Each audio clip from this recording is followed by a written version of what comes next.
Hey, my name is Joseph Musoda, always your host on Inspiring Today.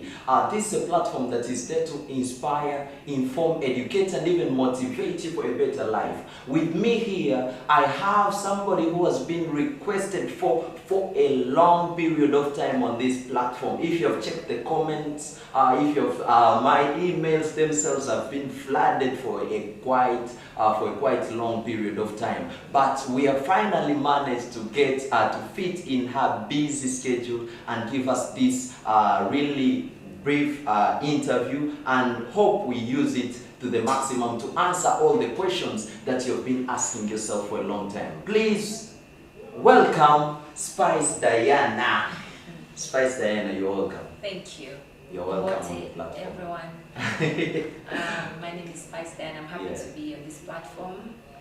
And yes, any questions you guys have, it's a pleasure to be answering all of them. Yeah, as you can see, first of all, most of the audience is Congolese, and they've been obsessed with your music. If that's the word I can say. I've met a couple of them. Sure. Yes, on my shows, on the way, like maybe some malls. I've met some Congolese fans, and I'm like, oh. Wow. You know, it's something, I said it before even off camera. It's a step to break through in your society, but also it's another big one to break through out there. So, and I'm glad that you're on this platform. We are so privileged to have you. Thank you. Yeah.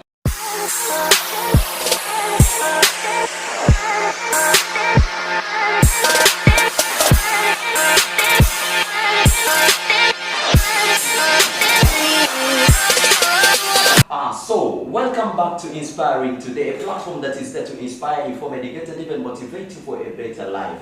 So, I've introduced Spice Diana, the star girl. Name it. You have all those sweet names you call her, and show them in the comment sections, I mean, because you pretend to be knowing her. Let's see now. So, Spice. Yeah. Spice, first of all, welcome. Thank you. Feel at home. Though you have hosted us home, but feel at home. And if you can tell us, I think I may ask just who is Spice Diana? You know, I find that question very funny. Sure. Because I know everyone will describe you in the way they want, but it doesn't really. Yeah, sometimes it's wrong how people describe us and define us. But then me, I'm just Spice Diana. I'm a female artist, performing artist, a visual artist as well. I'm a fashionista. I'm a businesswoman as well. I'm an influencer. I'm a lot of things. But good things. And yes, I'm a very simple person. The way you come is the way I welcome you. And I'm a very positive person. I look at only positive vibes. Where there's positive vibes, you will see me there. Where there's love, you will definitely see me there. Wow. Yeah. You're also a philanthropist? Well, like I said, so many things, but it depends how you see me. People see us like different ways. By whatever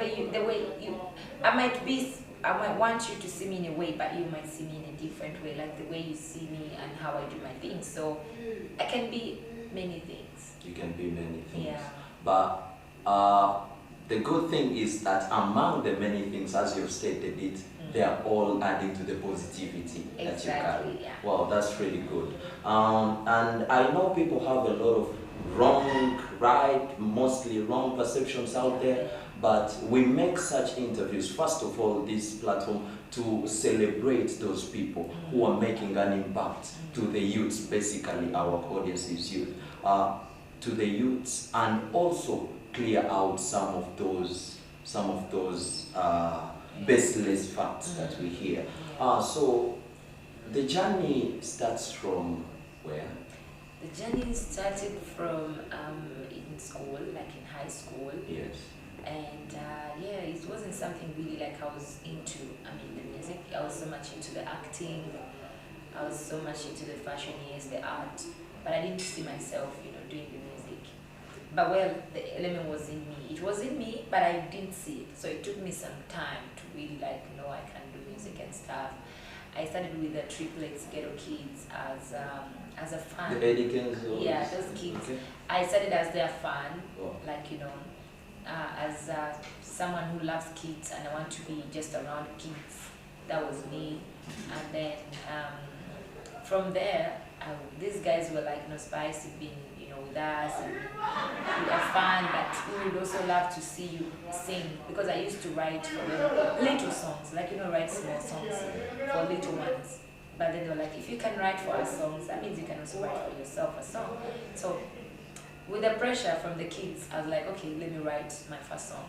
So I wrote my first song, and the lyrics were way bigger than, they were mature, like very mature when it comes to age, because I was still a teen, and then I come up with love lyrics, and they are so deep. Yeah, they're so deep. Up to now, it's one of people's favorites. 𝐈𝐧𝐬𝐭𝐚𝐠𝐫𝐚, that was my first song. It was the first That's one. the first one. Yes, and then I wrote 𝐈𝐧𝐬𝐭𝐚 next, and a couple of other songs. So, but 𝐈𝐧𝐬𝐭𝐚 was my breakthrough, and that was towards actually the end of my high school. Yeah, but I was with these kids. But then, you get busy, you can't get class, and then you're like, okay, let me just now concentrate on school. But then I was trying to do, promotion, like on ground. I could go to school, but then the night I'm out in clubs, those nights, pushing myself at the side of music with some other, talented guys that you would like in the same age. So that's how, the passion came up. And I'm a person who loves to see myself prosper in one thing that I start on. Like when I say I'm doing music now, I'm like, I want to see myself doing better every day. So when I was starting to push music in the clubs, the nights, I was like, if I've started on this, I don't have to stop. So it kind of gave me so much energy, to push myself and see how it goes. So I never stopped, but I was in school as well. So I got my breakthrough, I think, in my holidays, my vacations in '6. Wow. Yeah, that was in Sanula. It was a surprise, because I didn't think I was going to have a breakthrough song like so soon, immediately after I was done with school. And in fact, if it wasn't for the breakthrough, I wouldn't have joined university, because the money that I was earning from the small gigs, then it helped me. It helped me to join the tuition and stuff. Yeah, so that's how it all started. Wow. I'm here. And if I'm to ask about breakthrough, in Uganda, I would say it's a bit different. I've been in Uganda for some time, and it's different from the Congolese industry a little bit. Yeah. Because in Congo, you may see an artist, a talented artist, who has spent 10 years backstage, backstage in the curtains. And yet in Uganda, like in Congo, if you're a star, you're a star. If you're not a star, you are not. I think it's the same case with so many countries. It's only Uganda that is really welcoming. They give you chances.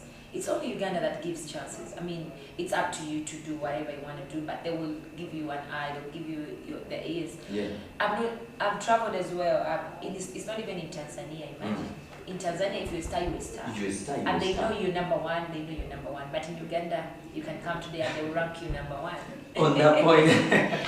You came today, but you'll be number one today. And they try all their means to prove that you are number one. But and later you find the same people that put you number one saying, I think faith. Yes, it's a lot. People don't really appreciate. Ugandans do support so much, but then the same people that support you will put you down in just a minute, which is not the case in other countries. I feel like in other countries, like Tanzania, they will celebrate if you've done well. They will celebrate you even when there's no music. They will really value what you've done. What you've done. But here, if you come today, they'll make someone step on an artist that has been there for years, and that person has done a lot of stuff. Like for example, an artist will come today, have one hit song, it's all over the country. That's what I was about to speak about. There are these one hit wonders that we see around, and then after some time we ask ourselves, where did they go? Well, you know, time tells. I'm like, me, I see these things, I'm like, okay, every country have their own culture, but time does tell. Like you see someone they will put this artist up there, like they'll be like, he's #1, he's the best. You can't compare this artist to the other one just because the other one has been there for years, doesn't have a hit at the moment. They will say you've not done anything. They'll forget about what you've done the previous years. But then, you know, time does tell, because sometimes building an audience is not easy. A person who has built an audience for years, you might not, you know, they might not see you there then, but somewhere people will love you and they'll still support you. That's true. That's very true. Actually, do you think this is for the worse, or is it adding up to the industry, the Ugandan music industry, or it's even lowering it? It's not adding up like it's not at all. It's not adding up, but just that, you know, there's culture. You know, this is a culture. It's been Uganda's culture, and we don't know how we would love to show them that, you know, guys. It's always good to appreciate from the efforts, from the time, you know, time is time, you know, and you can't just compare someone is one step to another person's third step, you know, but if the majority are thinking that way, sometimes it's hard to really show them the truth. But I will push it to you guys, the media guys. I think you should always show them. You have more, you know, platform than us. You guys speak for us. So I feel like the media will do it much better. Actually, we are saying of that majority. It's even seasonal majority. Yeah, that's true. Majority. That's true, though. That's true. But then normally you're 1 or 2 people, but you can't fight 1,000 people. You can't. Normally they see this, but with time. I mean, when they say, in our language in Uganda, they always say, "Good yadawa," like where's this artist? We've seen him. Where did he go? Yeah, and that is with time. That's why I'm saying time tells. It will definitely. This is the same artist they will praise today, but then after years they will ask, where is this person? Where did he go? Where did she go? But then the person, they were like, doesn't have a hit at the moment. It's still going on. And yet you wonder, when you go deep, you dig deep, you find that these artists are still producing other songs. Exactly. But what happens? What's really the problem? Well, normally... this message is going to the upcoming artists, because I believe there are a lot of talents there, and they are hoping to get that one song. But what advice can you give to them? Okay, well, we all be waiting for that breakthrough, but it shouldn't be everything for you. Normally, even when people praise you, make sure like you've not seen the praises. Ask yourself, what do I do next? Me, I remember when I had my 𝐸𝐶𝐬𝐴 song, I was like, no, I have it, yes, I thank God for this. I thank people for, you know, giving me the time. But then what do I do next? Because the next is what matters. Yes. What you're doing now, it does matter, but what matters is what you do. Because normally it's like, when I release a song right now, people will still ask me for new music. So me, once I release a song today, I'm done. Like, I'm not thinking about that song. I'm thinking about what I do next, because I already know this now has gone. Yeah. So with young artists, I mean, they normally, when they get a breakthrough song, they'll focus on the breakthrough. You know, they'll be like, now I've got a breakthrough, and then I'm there.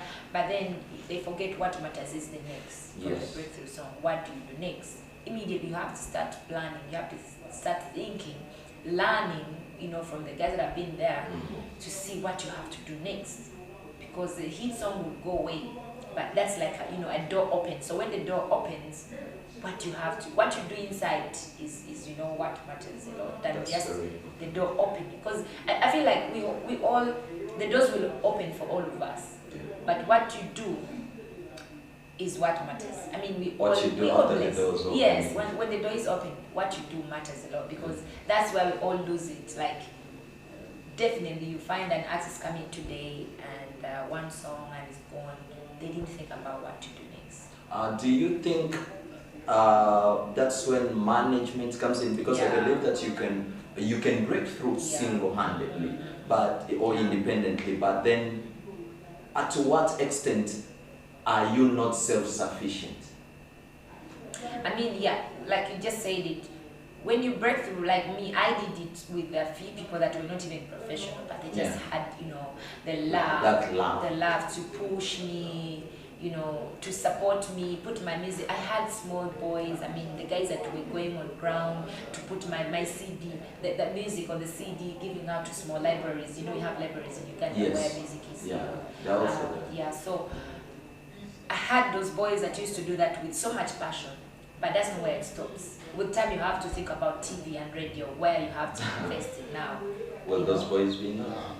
They're not enough now, and that's it. So we normally, with the young, you know, young artists, they normally think now you have to keep doing the same thing you've been doing, but then you have to upgrade and be like, now I have to find a way to coordinate with bigger people now, bigger platforms, bigger stages. If you like, I was going to small bars to push myself, and I have to know.